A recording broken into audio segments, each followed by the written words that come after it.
Welcome to my study notebook.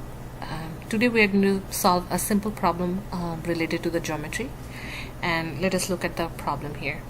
Here a picture is shown of one circle inside a square, and inside of that circle is another square, and here it said the area of the square inside the circle is 36.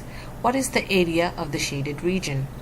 So we have to find out the area, that is this and this shaded region.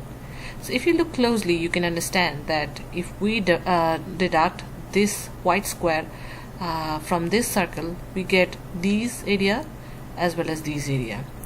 But since we only need the shaded area, in our formula, after deducting these two areas, we can just divide it by half to get half of the shaded region.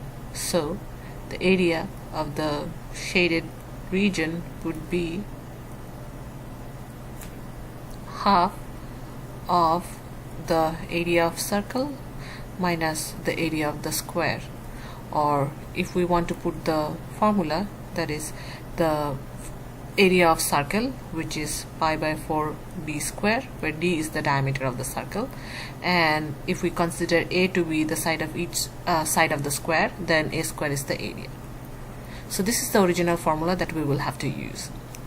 Now let us look back as to which information are available to us, and from here we can see that the area of the square inside the circle is 36. So if we consider that each side of the square is a, then we know that the formula of the square is a square, and according to the problem, a square is equal to 36. So from here we get the value a. So for the original formula, the value a is already known, but we still need to know d, that is the diameter of the circle, and we don't have any other information other than this a equal to 6. So this is one of the information that we will have to use.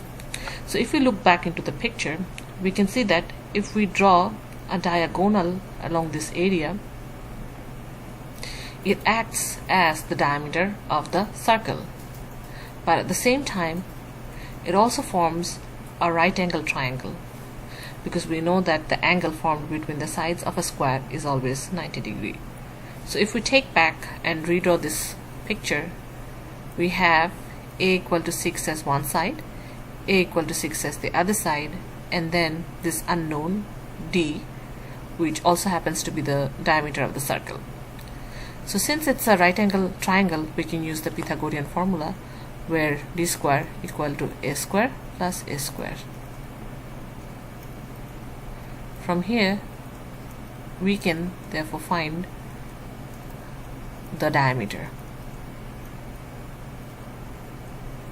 So we now have both a and d value. Therefore from equation 1 we can find the area of the shaded region, which is the pi by 4 into d square. In our case it's 36 into 2. I have just taken square of this value, minus half of a square, which is 36. So we can just calculate these values now. So 9 pi minus 18, and this matches the option B, which is 9 pi minus 18. So this actually shows that by using the formulas that we know, we can find our answers related to any image or geometric problems. But first of all, we need to identify what are the ultimate parameters that we need to identify or calculate.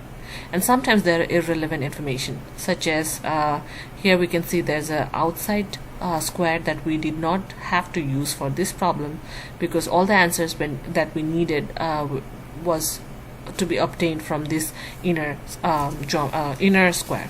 So we have to look for information that is available, and ultimately what information we need the end, and using step-by-step analysis we can thus complete the geometric problem.